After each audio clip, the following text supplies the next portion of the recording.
সংসদীয় ব্যবস্থায় সাধারণত ক্যাবিনেট দুইটা হয়। একটা হলো সরকার যারা ক্ষমতা থাকে তারা ক্যাবিনেট গঠন করে, আবার যারা বিরোধী দলে থাকে তারাও একটা ছায়া ক্যাবিনেট গঠন করে।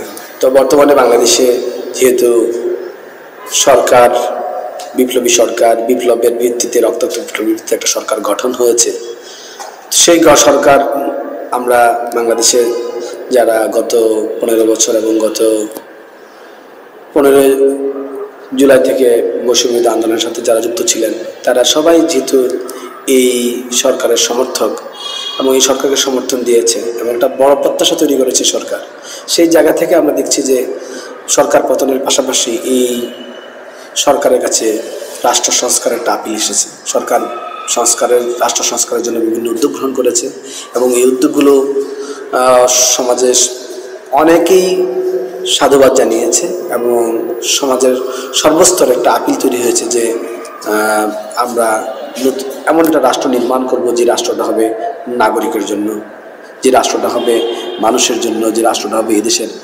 মানুষের স্বপ্নগুলো লালন করার জন্য। এবং সেক্ষেত্রে সরকার 11টা সংস্কার কমিশন গঠন করেছে।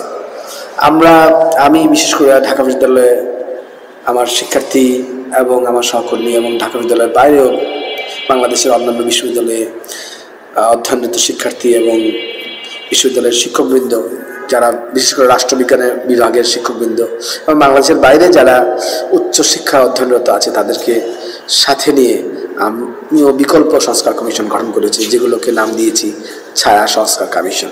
তো এরকম আমিও 11টা ছায়া সংস্কার কমিশন গঠন করেছি। এই 11টা ছায়া সংস্কার কমিশন সরকারকে বা সরকার যে সকল ছায়া সংস্কার কমিশনগুলো গঠন করেছে তাদেরকে বিভিন্ন পরামর্শ দিবে যে তাদের এই যে সংস্কারের উদ্যোগগুলো নেওয়া হয়েছে সেগুলো কতটা সঠিক আছে এবং সেই যে সংস্কারগুলোর পরামর্শ সরকার পাবে সংস্কার কমিশনগুলোর থেকে সেগুলো সেগুলোর কোনো ত্রুটি আছে কিনা, সেগুলোকে আরও সুপারিশ লাগবে কিনা, আমরা আমাদের জায়গা থেকে সরকারকে আলাদা পলিসি প্যাকেজ দিব যেগুলো এই এরিয়াগুলোতে সরকারকে রাষ্ট্র সংস্কারকে আরও উদ্বুদ্ধ করতে সহায়তা করবে। এবং আমরা আসলে একটা সহযোগিতামূলক উদ্যোগ নিয়েছি সরকারের বাইরে থেকে, সরকারকে সহযোগিতা করা এটা এবং এই দেশটাকেই যেন গণতান্ত্রিক করা যায়, নির্বাচনমুখী করা যায় এবং নাগরিক বান্ধব করা যায়, সেইটাই আমাদের আগ্রহ এবং লক্ষ্য। তবে ব্যাপারটা হলো কি, বাংলাদেশে যেই সংস্কারই আমরা করি না কেন সংস্কারগুলোকে বাস্তবায়ন করার জন্য পরিবেশ দরকার। সেই পরিবেশটা কিন্তু রাতারাতি হয় না। আমরা হয়তো আজকে অধ্যাদেশ করে ফেললাম, একটা সংস্কার কিন্তু বাস্তবায়ন হলো, এক ধরনের গ্রহণ হলো। অধ্যাদেশ করলেও হবে না, অধ্যাদেশ করার পরে গণভোট করতে হয়, গণভোটের পরে সংসদে পাশ হতে হয়, তারপরে সংবিধানে ইনক্লুডেড হতে হয়। এভাবে কিন্তু সংস্কারগুলো একটা নীতিগত রূপ লাভ করে, নীতির রূপ লাভ করে। কিন্তু এটাই কিন্তু সংস্কারের চূড়ান্ত কথা নয়। রাষ্ট্র যদি আপনি নির্মাণ করতে চান তখন শুধুমাত্র কতগুলো নীতি নিলেই হয় না, নীতিগুলোকে বাস্তবায়ন করতে হয়, বাস্তবায়িত নীতিগুলোকে মনিটর করতে হয়। এটা একটা বিরাট প্রক্রিয়া এবং লম্বা প্রক্রিয়া। তো এই প্রক্রিয়ায় ধৈর্য ধরে নাগরিকরা এবং জনগণের সরকারের পাশে থাকে, সরকারকে সহযোগিতা করে, এর জন্য একটা সাংস্কৃতিক বিপ্লব দরকার ছিল। বাংলাদেশে সাংস্কৃতিক বিপ্লব, সাংস্কৃতিক যে জগৎ নাগরিকদের মনোজগতে আছে, সেই মনোজগৎটাকে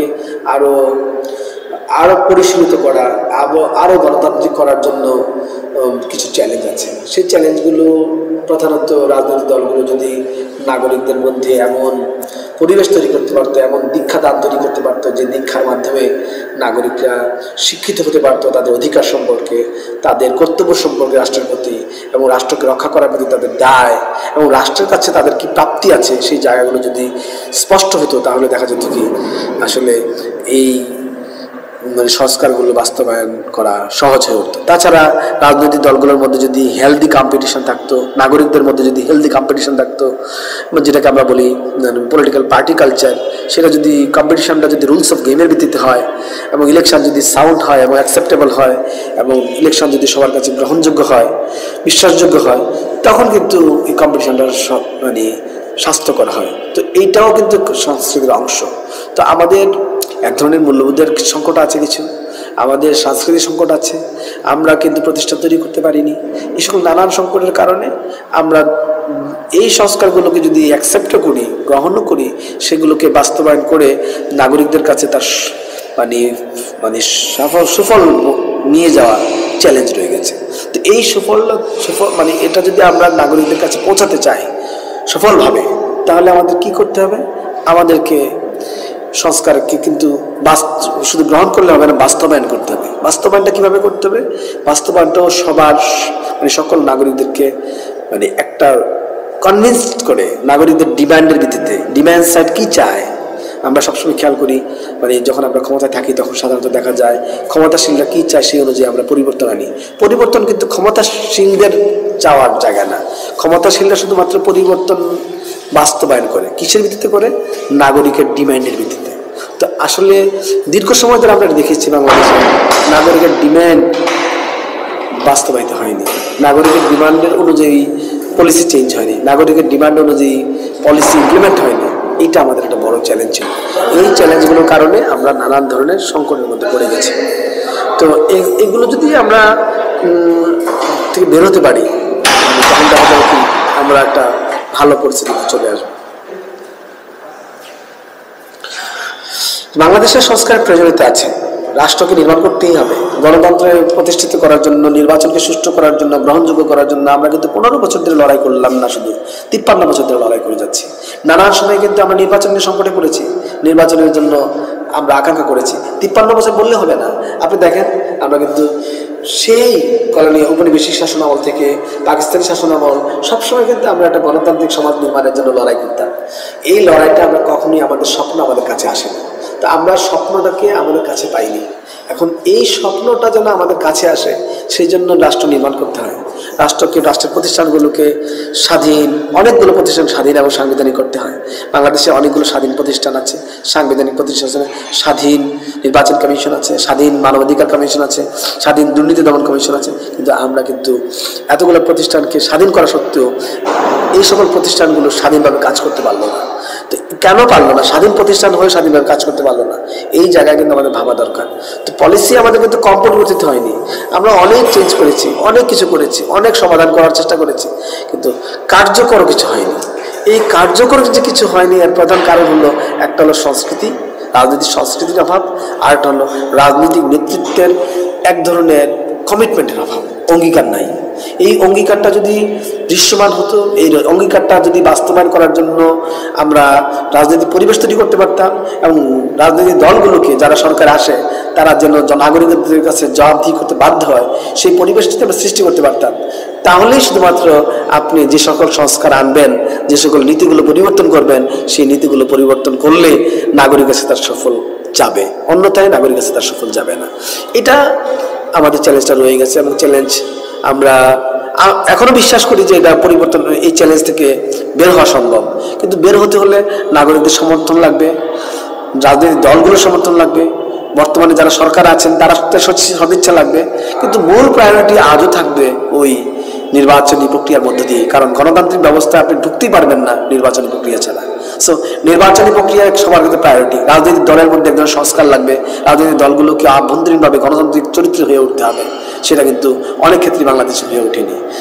তাছাড়া যারা ক্ষমতায় আসে তারা যেন ক্ষমতা থেকে চলে যায়, ক্ষমতা থেকে যখনই নাগরিকরা তাদের প্রতি আস্থা না রাখে, তারা যেন সেখান থেকে আস্থা না পেলে, নাগরিকদের আস্থা হারালে তারা যেন চলে যেতে পারে, চলে যেতে হয়, চলে যেতে বাধ্য হয়, সে ব্যবস্থা করা দরকার ছিল।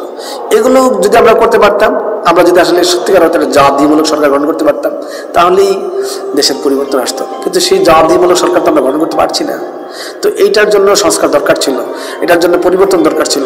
সেই পরিবর্তনের পরিবেশ আসছে, পরিবর্তনের জন্য বক্তব্য আসছে, কিন্তু আমরা আশা করছি ভবিষ্যতে খুব দ্রুতই আমরা এগুলো, আমার এখনো বিশ্বাস যে রাজনৈতিক দলগুলোর সমর্থনে এবং নাগরিকদের সমর্থনে আমরা এটা এইবার অন্তত করতে পারবো আশা করছি, এবং আমরা একটা গণতন্ত্র রাষ্ট্র নির্মাণ করতে পারবো। স্যার, আমাদের দেশে যে বড় রাজনৈতিক দলগুলো আছে এরা ইনস্টিটিউশনালাইজড না, তো তাদেরকে ইনস্টিটিউশনালাইজড করার জন্য বর্তমান অন্তর্বর্তীকালীন সরকার কি ধরনের প্র্যাগম্যাটিক স্টেপ নিতে পারে? সে বিষয়টা অলরেডি আলাপ করেছি। গণতন্ত্র প্রতিষ্ঠা করার জন্য প্রথম শর্তটাই তো হলো আপনার রাজনৈতিক দল কে গঠনমূলক করা, রাজনৈতিক দলগুলো প্রাতিষ্ঠানিক করা, রাজনৈতিক দলগুলোকে নাগরিকমুখী করা, রাজনৈতিক দলগুলোকে জবাবদিহিমূলক করা। আমরা কিন্তু রাজনৈতিক দল ব্যবস্থা তৈরি করতে পারিনি, কার্যকরভাবে রাজনৈতিক দল ব্যবস্থা তৈরি করতে পারিনি। আমরা যদি কার্যকরভাবে রাজনৈতিক দল ব্যবস্থা তৈরি করতে না পারি, গণতন্ত্র সত্যিকার অর্থে প্রতিষ্ঠিত হবে না। এটা একটা যেমন, কিন্তু এই কার্যকর রাজনৈতিক দল ব্যবস্থা তৈরি করার জন্য সরকারের কিছু কাজ আছে, সরকারের কিছু সংস্কারের কাজ আছে, কিছু সাংবিধানিক নীতি আছে, নির্বাচনী নীতি আছে, এই সবগুলো মিলে করা সম্ভব। কিন্তু এটা করার জন্য বেশি সময় নেওয়া কঠিন কাজ, আবার খুব অল্প সময়ও সম্ভব না। তো রাজনৈতিক দলগুলোর সাথে বারবার বসলে তারা নিশ্চয়ই একটা ন্যূনতম সিদ্ধান্তে আসবে যে তারা কীভাবে গণতান্ত্রিক হয়ে উঠবে, আরও বেশি করে নাগরিক বান্ধব হয়ে উঠবে। এবং আমি তো বর্তমানে বাংলাদেশের সব রাজনৈতিক দলগুলোর মধ্যে দেখছি তাদের নাগরিক বান্ধব হয়ে ওঠার একটা আকাঙ্ক্ষা আছে। তাদের সকলে চায় পরিবর্তন, তারা সবাই চায় দেশটাকে গণতান্ত্রিকভাবে গড়ে তোলার ক্ষেত্রে একটা আগ্রহ আছে তাদের। তো সেই আগ্রহটাকে আমরা কাজে লাগাই না কেন? সরকার সেই আগ্রহটাকে কাজে লাগাতে পারে, তাদের সাথে বারবার বসতে পারে, বসে সবার সাথে এক ধরনের সিদ্ধান্তে আসতে পারে যে কি কি কাজ করলে আমরা দেশটা বেশ গণতান্ত্রিক করতে পারি। অধিকাংশ নাগরিক তাদের রাজনৈতিক অধিকার সম্পর্কে সচেতন না, এবং 90% নাগরিক কাল্ট করে থাকে, অর্থাৎ ব্যক্তি পূজা করে থাকে। যে দলের সাপোর্টার তার সেই দলের প্রধানকে তারা অনুসরণ করে থাকে, এবং তারা রাষ্ট্র সংস্থার বিষয়েও তাদের ভাস্ট কোনো নলেজ নেই। আমার প্রশ্নটা হচ্ছে, বর্তমান সরকার রাষ্ট্রের নাগরিকদের চিন্তাধারার ইনস্টিটিউশনালাইজেশনের জন্য কোনো স্টেপ নিচ্ছে না কেন? সরকার কোনো স্টেপ নিচ্ছে না এটা ঠিক বলা ঠিক হবে না, রাজনৈতিক দলগুলো কিছু করে না সেটা বলা ঠিক হবে না। আমরা একটা ধারাবাহিক প্রক্রিয়ার মধ্যে দিয়ে যাচ্ছি। পৃথিবীর সকল গণতন্ত্রে কিন্তু সময় লেগেছে, এবং একটা মোটা থেকে কোনো স্টেপ নিচ্ছে কিনা? নিচ্ছে তো, সংস্কারিত মোটা থেকে স্টেপ। সরকার তো বলছে সংস্কার করে তারা নির্বাচন করবে, কিন্তু পয়েন্ট হলো সংস্কার করার জন্য বেশি সময় নেওয়া যাবে না, আনলিমিটেড সময় নাই। দ্রুত সংস্কার শেষ করে দ্রুত নির্বাচনে যেতে হবে, কারণ আমাদের তো আসলে লক্ষ্য গণতন্ত্রে পৌঁছা, গণতন্ত্রকে স্থায়ী করা, গণতন্ত্রকে টেকসই করা, গণতন্ত্রকে এমন একটা পদ্ধতির মধ্যে নিয়ে আসা যেন গণতন্ত্রটা বারবার ফিরে আসে, আবার যেন কর্তৃত্ববাদ স্বৈরতন্ত্র ফিরে না আসে। সেই জায়গায় সরকার স্টেপ নিচ্ছে না যে তারা নেওয়ার চেষ্টা করছে, কিন্তু আরো দ্রুত নিতে হবে, আরো কার্যকরভাবে নিতে হবে। এর জন্য সরকারকে দলের সাথে কথা বলতে হবে। লাস্ট কোশ্চেন, সেটা হচ্ছে 91-এ একটা নির্বাচন হয়েছে, 1996 সালে একটা নির্বাচন হয়েছে, 2001 নির্বাচন হয়েছে এবং 2008 নির্বাচন হয়েছে। এই 4টি নির্বাচন কিছু বিচ্ছিন্ন ঘটনা ছাড়া মোটামুটি সবার কাছে গ্রহণযোগ্য ছিল। কিন্তু 91 থেকে 2008 পর্যন্ত, 2013 পর্যন্ত যারা সাংসদ ছিলেন, প্রায় 1200 সাংসদ ছিলেন, অধিকাংশই ছিল করাপ্টেড, অধিকাংশ ওসি ছিল করাপ্টেড।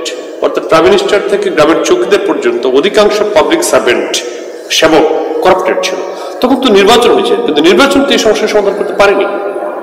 তো সামনে যদি একটা শতভাগ গ্রহণযোগ্য নির্বাচন হয়, তথাপিও মানুষ তার ন্যায্য অধিকার পাবে না যদি 91 থেকে 2013 পর্যন্ত যে সিস্টেম ছিল সেটা রান করে। এ ব্যাপারে যদি একটু ব্যাখ্যা করতে।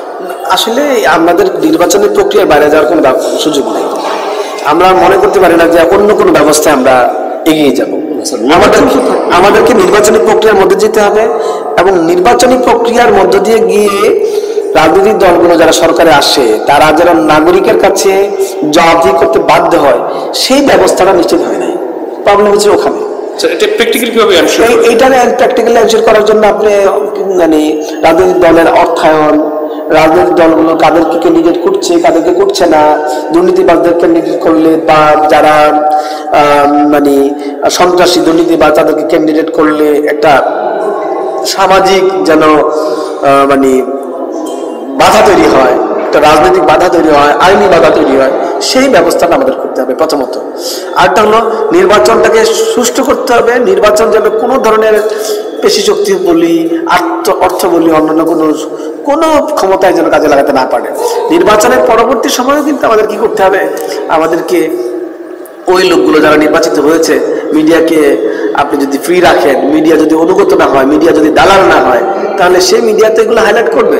এবং যদি এভাবে আমরা মিডিয়া ফ্রি থাকে, আমরা যদি কথা বলার সুযোগ পাই, এবং আমরা যদি ঠিকমতো কাজ করি, এবং আমরা যদি পরবর্তী নির্বাচনে ভোট দেওয়ার সময় তাদের চরিত্র, তাদের দুর্নীতি, তাদের এই সকল বিষয়গুলোকে মাথায় দেখি, তাহলে রাজনৈতিক দলগুলো বাধ্য হবে তাদের ক্যান্ডিডেট পরিবর্তন করার জন্য।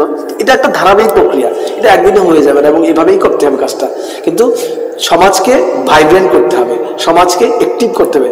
রাজনীতি সমাজকে অ্যাক্টিভ না করে, ভাইব্রেন্ট না করে আসলে মানে সুফল পাওয়া কঠিন এবং লম্বা সময় লাগবে। কিন্তু আমরা তো আসলে সেই জায়গাতে রাজনৈতিক দলগুলো এবং মিডিয়া কতটা কাজ করছে না তো। এবং রাজনৈতিক দলগুলো মিডিয়াগুলো যেন আরো অ্যাক্টিভ হয় সেই ব্যবস্থা করার জন্যই আইনি প্রক্রিয়া দরকার।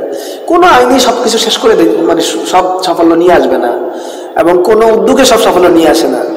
সাফল্য আসলে সম্মিলিত প্রচেষ্টার ব্যাপার, সবার মধ্যে আগ্রহ থাকার ব্যাপার। এর জন্য সচেতনতা দরকার। এই সচেতনতা করবে প্রত্যেকে যার যার লেভেল থেকে, শিক্ষকরা করবে তার জায়গা থেকে, পরিবার করবে তার জায়গা থেকে, পেশাজীবীরা করবে তার জায়গা থেকে, রাজনৈতিক দল করবে তার জায়গা থেকে। আমরা যদি সবাই গণতান্ত্রিক, গণবান্ধব নাগরিকের রাষ্ট্র চাই, আমরা যদি প্রত্যেকে সেই চিন্তাটা করতে পারি এবং অত্যন্ত শিক্ষিত লোকগুলো যদি সেই চিন্তা করতে পারি, এবং আমরা যদি পার্টিজান না হয় শিক্ষিত লোকগুলো, আমরা শিক্ষিত লোকরা যদি দুর্নীতিবাজদের পিছনে লাইন না দিই, আমরা যদি শিক্ষিত লোকরা দুর্নীতিবাজদের পক্ষে না দাঁড়াই, তাহলে কিভাবে তারা আসবে? কিন্তু প্রবলেমটা শুধুমাত্র ওই 1200 লোকের মধ্যে না, প্রবলেমটা আমি মনে করি আমাদের সকলের মধ্যে। আমরা কেন জানি কোনো না কোনোভাবেই প্যার্টিজান, মারাত্মক আকারের পার্টিজান হতেই পারি, কিন্তু মারাত্মক আকারে আমরা কেন জানি কোনো ভাবে আমরা কি দুর্নীতিবাজ বা দুর্নীতির প্রশ্রয় দিই বা প্রত্যেকে কি সুবিধা চাই, এই প্রশ্নগুলো খুব জরুরি হয়ে গেছে। আসলে একটা সমাজের নাগরিকরা যদি সব সর্বোচ্চ চরিত্রের হয়, ভালো চরিত্রের হয়, সেই সমাজে মানে খারাপ চরিত্রের নেতা তৈরি হয় কিভাবে? হতে পারে না। সমাজের থেকে ভাবতে হবে। সমাজ থেকে না ভাবলে, বিশেষ করে রাজনীতি সমাজ থেকে না ভাবলে রাজনীতির পরিবর্তন, গুণগত পরিবর্তন আসবে না। রাজনীতির গুণগত পরিবর্তন করার জন্য আমাদের প্রত্যেকটা নাগরিকের কমিটমেন্ট দরকার। আমরা যদি সেই অঙ্গীকার নিয়ে আগাতে পারি এবং রাজনৈতিক দলগুলোকে কাঠামোর মধ্যে আনতে পারি, সরকারকে জবাবদিহির মধ্যে করতে পারি, নির্বাচনটাকে যদি আমরা মানে ধারাবাহিকভাবে করতে পারি, একটা নির্দিষ্ট পিরিয়ডে পরপর করতে পারি, নির্বাচন কমিশন যদি অলওয়েজ শক্তিশালী হয় এবং তারা যদি বায়াস না হয়, তাহলেই তো এই দেশ দাঁড়িয়ে যাবে। এই দেশ দাঁড়ানোর জন্য আমি মনে করি নির্বাচন প্রক্রিয়া মানে শুধু নির্বাচন করা না, নির্বাচনের যে পুরো প্রক্রিয়া এবং পদ্ধতি যদি বিশ্বাসযোগ্য, ইফেক্টিভ এবং স্বাধীন এবং কার্যকর হয়, তাহলে এই দেশ পিছিয়ে থাকবে না।